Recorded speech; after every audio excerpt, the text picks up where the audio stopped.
Hey, my friend, welcome to the Art of Online Business podcast. My name is Rick Mulready, and I'm an online business coach. I'm an ads expert, and most importantly, I'm a dad. And this show is where we help established online course creators and coaches create more profit, more impact with less hustle. All right, let's get into it. All right. What's up, my friends? Rick Mulready here. Welcome to episode number 583 here on the show. And today is a Friday quick tip episode.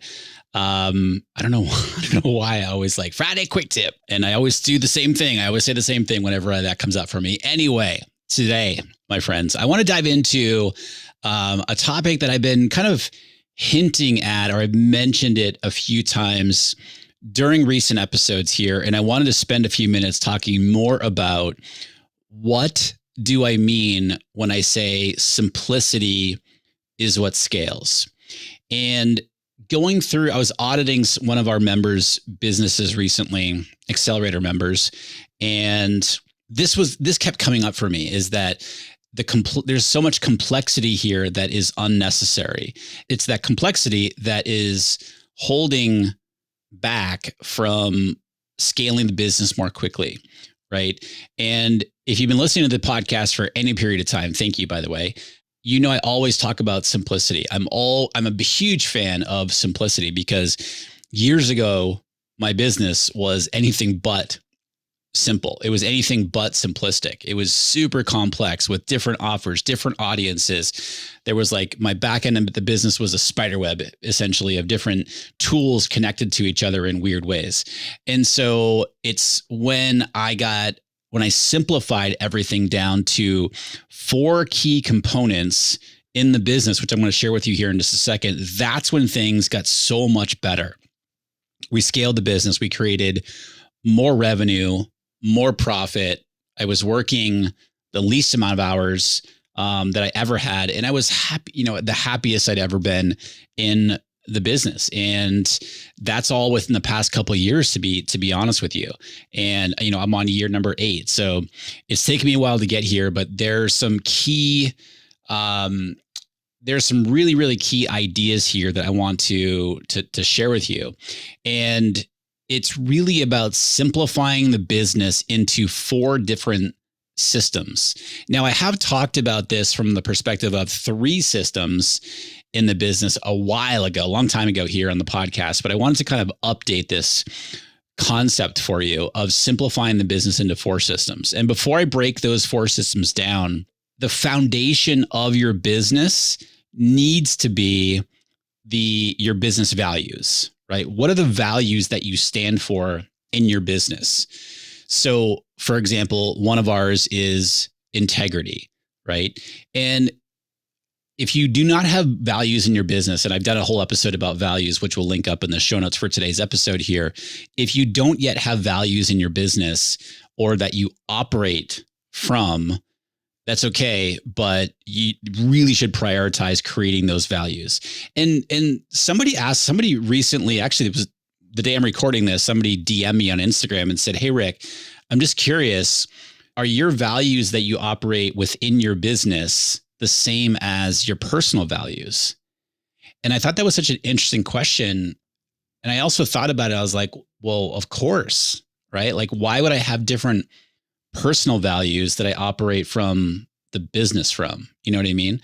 And so just as an example, integrity is the number one value. Now, I'm talking right now about from the business perspective. Integrity is our number one value, right? In our team, integrity, as we like to say, is a culture, not just a set of actions. In our marketing, profit is not the only lens through which we make marketing decisions. So those are just 2 different examples of what integrity means to us, right? Another value of ours is advocacy. Another value of ours is kindness, vulnerability, collaboration. And each one of those things means, obviously different, a different thing for each one of those, but that needs to be the foundation of your business. As an example, another example, if somebody, so for our Accelerator coaching program, this is our one offer, right? And it's application only. If somebody even let's just say somebody applies, right? And so if you apply to Accelerator, we are doing a lot of background research on you when you apply before you even possibly make it to the next step, which the next step being we jump on a Zoom call, right?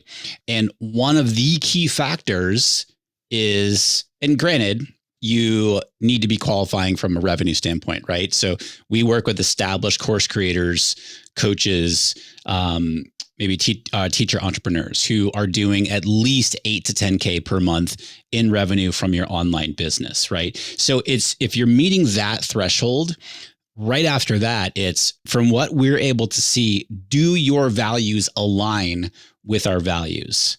If we are able to, if we can, kind of glean from our research that no, that's not the case, we don't move forward, right? So that's an example of going through the lens of our value of integrity, meaning in our marketing, profit is not the only lens, right? Because we could say yes to everybody who applies and we get a lot of applications, but that's certainly not the case, right? By the way, if you're interested in learning more about Accelerator and applying, go to rickmulready.com/accelerator. And you will see on that page, by the way, our values throughout that page. Okay. So this is not an episode on values, but my point being is that this is the foundation of your business, right? So you can have the best systems in the world, but if they're not going through the filter of your values, then the way I look at it is you're not creating a complete business, right? And you're not creating an aligned business either. So that is number one, right? Create the values. If you already do have values, amazing. Just make sure that you're operating the entire business through the lens of those values. Okay. So with that said, you're simplifying the business into 4 systems, right? Marketing, sales, fulfillment, and operations. Those 4 systems. The marketing system is basically, how do you attract your ideal audience? And I'm going to break down each one of these here in just a second. The sales system is, how and what do you sell to that audience that you've attracted through your marketing? The third system is your fulfillment system, right? What does it look like? What's the experience once somebody becomes a paying customer? Whether that is in a course that you have, whether that's in a $9 offer, whether that is for your membership, a coaching program, whatever it is, what does that experience look like once they become a paying customer? And then the fourth system is the operations, right? So this is the systems and processes for how the business efficiently runs. Now that includes team, right? In addition to, quote unquote, your standard operating procedures and the tools and all that stuff. So let me quickly break down each one of these things, right? And the reason why this is so important is because, again, when I was auditing one of our members' businesses, there was so much complexity there. And I was like, you know what, if we take a step back from this and just break this down into these 4 systems, everything becomes so much simpler. There's so much less stress, and we are heading in one direction rather than in a whole bunch of different directions, right? So from a marketing system perspective, okay, again, this is how you attract your ideal audience. So you can break this down into the different channels that you use to market your business, whether it's a podcast, whether it's a YouTube channel, whether it's a blog where you're writing blog posts, your social media. This could be Facebook or Instagram ads. This could be Google ads. This could be YouTube ads. Any number of strategies where you've got, or maybe it's organic SEO, right? All of these are amazing strategies, but we have to identify what are the best ones for us that we are going to use to market our business, to attract the audience that we want to attract. The key thing here is who is responsible for the marketing part of the business? Who owns the marketing part of the business? Maybe that's you. Or if you have a team, that's somebody on your team who owns that, who's responsible for it. So in essence, they own a quarterly, let's just say, And then that you break that down into monthly, but they own a quarterly, for example, quality leads number. So just super simplistic. Okay. On the marketing side, whomever is, I don't know, that person is responsible for, just let's say 1,000 leads over the quarter. Just throwing the number out there. Keep it super simple. 1,000 leads over the quarter. They're responsible for attracting 1,000 quality leads into the business, and how they hit that is up to them. Right now, again, this might be you. You might be that person, or you might have somebody who's responsible for your marketing. And maybe you're already doing a podcast, or maybe you're already doing YouTube videos. You've got a YouTube channel, whatever it might be. This is where you, as the CEO, if somebody on your team is heading up marketing, that person is telling you what they need so that they can be hitting the numbers that the two of you have agreed upon, right? And so again, they own the leads number and the traffic number, et cetera, and they are responsible for hitting that number. Again, this is where it comes into, if you are creating a podcast, or if you're creating whatever, TikTok videos or YouTube videos or Reels or whatever it is, they're going to tell you, this is what we need in order to achieve this goal. So within that, obviously, you need a consistent lead source, lead magnets, ads, SEO, again, podcasts. I just mentioned all that, right? You've got to have a consistent content strategy. But again, whomever is owning marketing owns that process, right? And maybe you have a free Facebook group, something that a lot of people are talking about for different reasons recently. And so it's really about, okay, what is our marketing system? Okay, these are the 3 channels that we focus on in our business, not 17 channels, right? These are the couple to a few channels that bring us the best types of leads into our business. And then this person on the team owns the marketing side of the business. Now, that doesn't mean, again, that person's doing everything on the marketing side. They're responsible for hitting the goals on the marketing side. And then there's going to be other people maybe within the marketing team. Okay. Now, that's the marketing system. The sales system, again, who owns the sales system? For a lot of us, that might be you, right? You might be the owner of the sales system. This comes down to, what is your offer or offers, and how do you sell it? Is it on Evergreen? Is it Evergreen webinar? Is it email marketing into a video series? Is it, whatever it looks like, are you launching? Who owns the sales process? The sales system is, again, how and what you sell to the audience that is being attracted through your marketing. So there's a whole bunch of things within the sales system, which I'll cover in a separate episode coming up here, because this is a big thing that I'm seeing a lot recently too. But again, simplicity's sake, you've got a marketing system where you're attracting the audience. You've got a sales system that is converting those people. Remember, they're human beings, the people into their, like, the transaction where you actually get to help them. They're paying to purchase a service from you or a product. So that is the second system. Obviously, that's where the revenue is coming from, right? The third system is that fulfillment system. So again, what is the experience once somebody becomes a paying customer? How is the business delivering on the promise of your offer? Whatever that promise is, how is the business delivering on it? Who's ensuring that the promise is being delivered on? Again, that might be you, but that might be someone who's responsible for fulfillment, right? You want an owner for fulfillment. And then within that, again, the most important thing is, how is the business delivering on the promise of whatever it is that you're selling? Then it becomes things like content for either your course or your membership or your coaching program or your resources or whatever it might be. You want an onboarding sequence, regardless of whether you have a membership or a course or whatever. Again, what is the experience like once somebody gives you their credit card information? Okay. And then what is the support, the member support look like?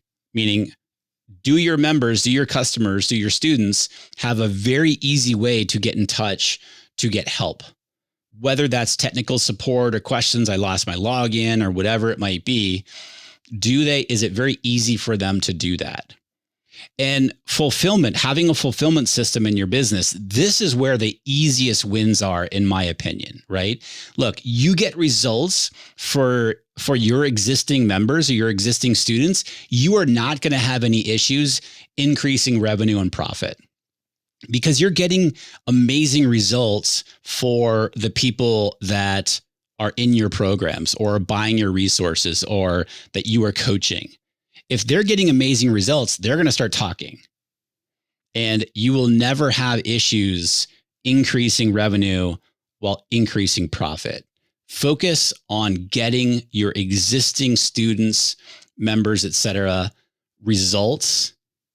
And the rest, honestly, I know this sounds kind of cliche, but the rest kind of takes care of itself. Okay. So that's the third system, the fulfillment system. And the fourth system is operations, right? And so this comes down to things like, what are the fewest best in class solutions for supporting the three systems that we just went through, for supporting your marketing, your sales, and fulfillment, right? What are the systems and processes for supporting each of these systems from a actual systems and processes standpoint, right? Like SOPs, which tools are you using, etc. Just as an example, I've talked about 10X Pro on the podcast quite a bit before, and I'm going to be talking more about it coming up. For me, this is the best in class solution for creating sales funnels, for hosting my courses, my trainings, has an affiliate center in there. I can create like one-click funnels in there. I can create landing pages, et cetera, et cetera, et cetera. Like for me, that's the best in class solution that provides the most efficient and simplest way to achieve all those important things in the business. By the way, if you want to check that out, it's rickmulready.com/10X Pro. And you can get, I think it's like $1 for 30 days or something trial. It's great. I love it. But anyway, what are the fewest best in class solutions for supporting your marketing, sales, and fulfillment? Also, what are the systems and processes for supporting those systems? And then also included in that is, your team. You want your team that's focused on generating ROI in the business, whether that's revenue or whether that's time, right? So because again, I talked about it here on the show, ROI, most people think, return on investment being money. Absolutely. But that also could be buying back your time, right? And focusing, you want to make sure that your team is focused on the right things in the business. Okay. So when you step back from the business, understanding that you've got these four systems, and when you start having 5 different offers and 3 different audiences that you need to be speaking to at all times in your business, because one offer that you have speaks to this audience and one offer over here speaks to this audience, which is exactly what I used to do. That is unnecessary complexity. The more laser focus that you can get on the niche that you serve and how specifically you solve their problems, boom, your business becomes that much easier. And that, my friend, is what's going to scale. Okay. So look at your business. Do you have these 4 systems set up in your business? And if you don't, I really want to encourage you to look at, okay, what is your marketing system? What is your sales system, fulfillment, operation? Who is responsible in your business for each one of these systems? And when I say responsible, they own the results. That's what's most important about this. Whomever is owning each of these systems, and again, you might be owning 3 of them, somebody else owns another one. That's fine. But ultimately, we want to get this where you're overseeing everything and you have people on your team who are owning each one of these systems. And owning meaning they're owning the results for each one. Okay. So this, my friend, is exactly how you simplify your business and scale your business really, really quickly. Okay. So there you have it, my friends. Thank you, as always, for tuning in today. I appreciate you. I'll see you right back here for the next episode here in the Art of Online Business podcast.